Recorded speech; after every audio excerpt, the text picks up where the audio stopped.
Fala pessoal, a gente vai aqui bater um papo hoje sobre as recentes pesquisas divulgadas aí para governador e também para presidente. Estou aqui com o Pedro Neves, que é economista, e vai bater um papo com a gente, né, Pedro?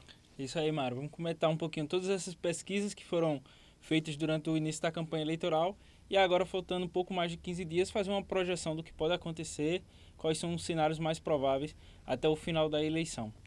Muito bem, vamos começar com a pesquisa para presidente, né? O XP e PESP divulgou hoje uma pesquisa que bate muito com a da Datafolha, que foi divulgada também essa semana. Nós temos aí Bolsonaro consolidado, ali com 30%, Datafolha estava com 28%. Eu acho que Bolsonaro já mantém esse 30% até o final da eleição, né? Parece que esse pessoal que está com ele não muda, né, Pedro? É isso. As pesquisas, apesar das variações que existem entre uma pesquisa e outra, Datafolha, a da XP e entre outras, mas a tendência de todas as pesquisas vão no mesmo sentido, ou seja, o crescimento do candidato Jair Bolsonaro, aquela disputa acirrada ali que vai do Ciro Gomes, Haddad e também do Alckmin, que é um candidato que a gente não pode deixar de fora dessa disputa, e eles vão nesse mesmo cenário. A grande dúvida é quem chegará entre esses três no segundo turno, pois o candidato Jair Bolsonaro, na minha concepção, já está consolidado. O núcleo dele, desses 28%, é um núcleo que a gente chama um núcleo duro de eleitores, ou seja, são os eleitores de fato, a militância dele, que dificilmente vão mudar o voto. E eu acredito ainda que vão chegar com bem mais que isso no segundo turno. Você então cravaria hoje o Jair Bolsonaro no segundo turno, né? Dá para dizer isso já? Isso. Eu cravaria, inclusive, com mais de 30%. Pronto, a gente tem aí na segunda posição uma briga, né? O Fernando Haddad do PT, né, chegou a 16% nessa pesquisa que foi divulgada hoje. Na pesquisa da Datafolha ele tem 19%. Se a gente fosse colocar a margem de erro, está dentro da margem de erro, né? De uma para outra. E o Ciro Gomes na Datafolha tem 13%, nessa tem 11%. Também números parecidos. Parece que essa segunda vaga vai ser brigada aí por esses dois, né? E vai por uma eleição polarizada no segundo turno. Quem tem mais chance, na tua opinião, de chegar? Ciro ou Fernando Haddad?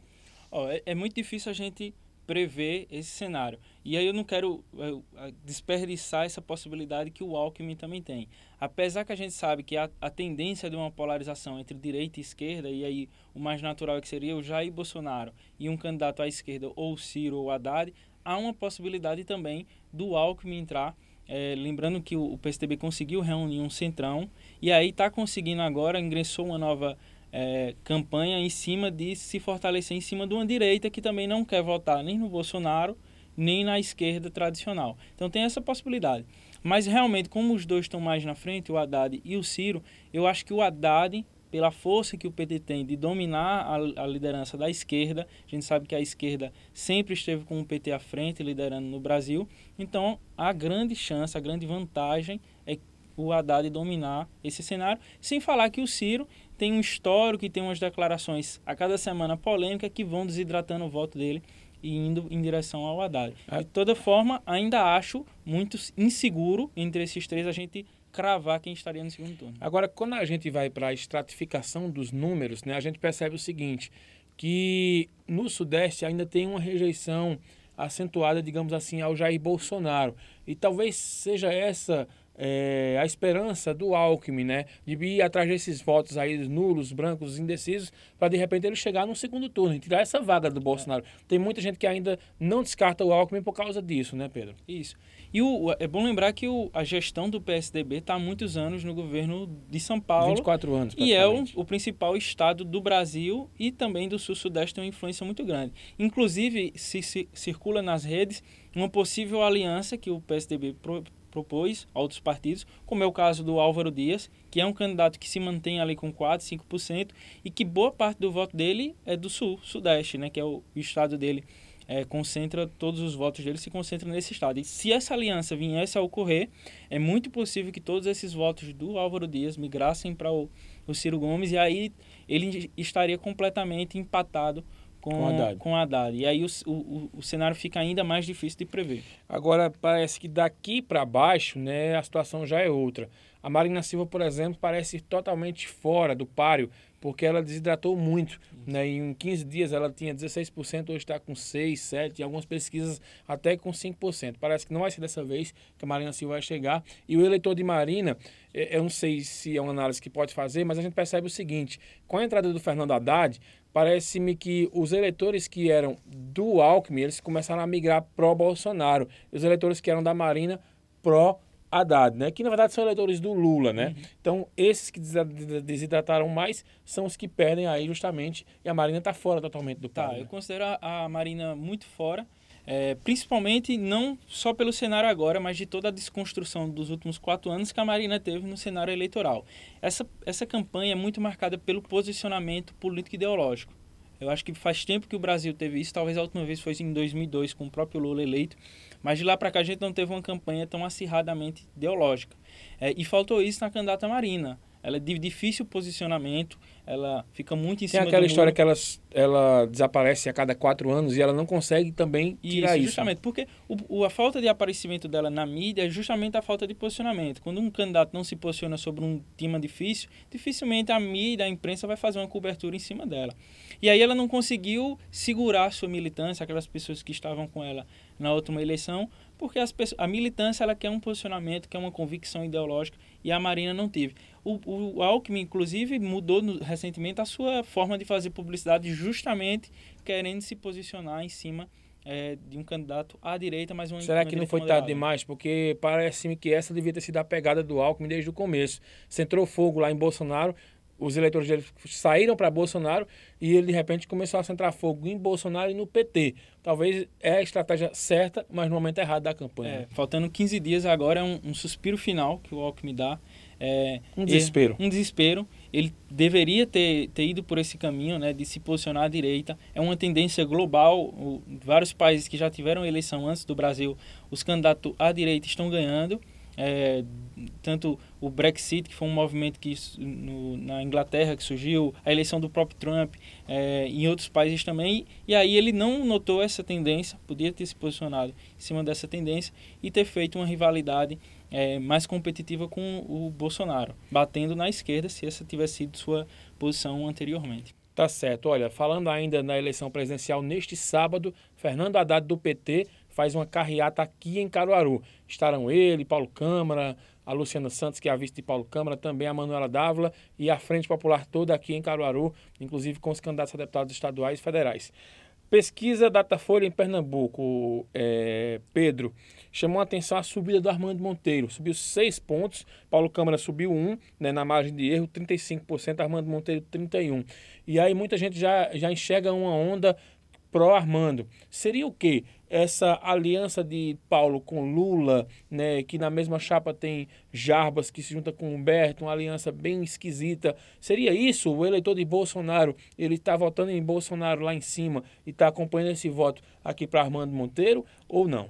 São 2 componentes, inclusive um desses. O primeiro que eu acho é que o próprio tempo do PSB à frente do governo está gerando um desgaste, ou seja, vem de governos do Eduardo Campos, passou pelo PSB agora com Paulo Câmara e também as prefeituras do Recife e prefeituras no interior de Pernambuco. E isso causa naturalmente um desgaste político em cima de um partido. Somado a isso vem a questão Bolsonaro e Lula.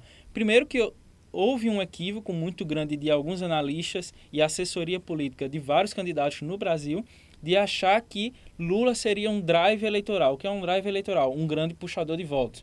E a gente está vendo que no decorrer da eleição, a figura do Lula já não consegue mais fazer frente aos seus chamados postes, né? Conseguir trazer votos para eles. E o Paulo apostou muito nisso e não se deu conta que o Jair Bolsonaro vem com a militância. E aí é um fenômeno até interessante. Geralmente, os candidatos à presidência buscam uma base regional.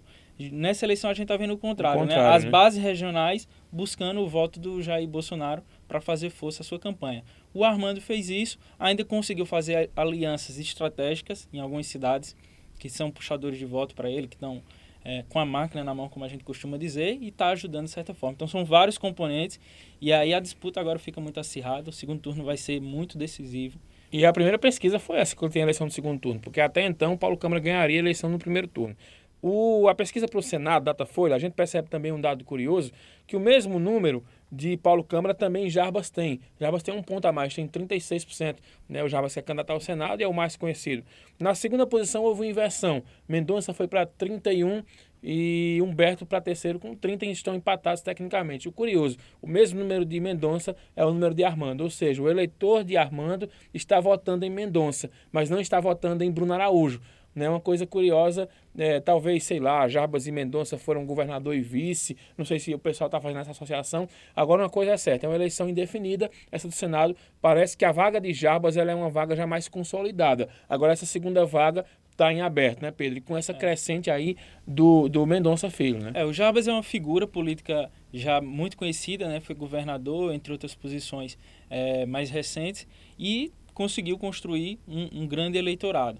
O Mendonça, apesar de vir do que a gente chama governo Temer, né, que ficou como um jargão aí, faz parte do grupo Temer, Turma né? do Temer, mesmo com essa que é pesado, o Temer tem uma baixa popularidade, principalmente no Nordeste, mesmo assim ele consegue, e aí também vem pela sua própria candidatura a governador, e à frente do ministério ele conseguiu, se a gente fizer uma análise mais profunda, ele conseguiu se aproximar muito do que é esse voto do Jair Bolsonaro. E também de prefeitos, né? Porque a gente Isso. tem, por exemplo, vários prefeitos da Frente Popular que declaram voto em Mendonça Filho. Isso. É uma coisa curiosa. Né? Algumas pautas, ele quando estava à frente do MEC, agradou muito, tanto alguns municípios, como foi o caso de verba para institutos federais, enfim, como também agradava muito esses eleitores do Bolsonaro que a gente pode considerar como uma direita, né? Então ele barrou algumas pautas da esquerda, era perseguido pela esquerda e isso, de certa forma, bota ele ali como um dos candidatos a Senado. Travou alguns duelos, né, nas universidades. E aí o eleitor do Bolsonaro acaba tendo ele como seu senador.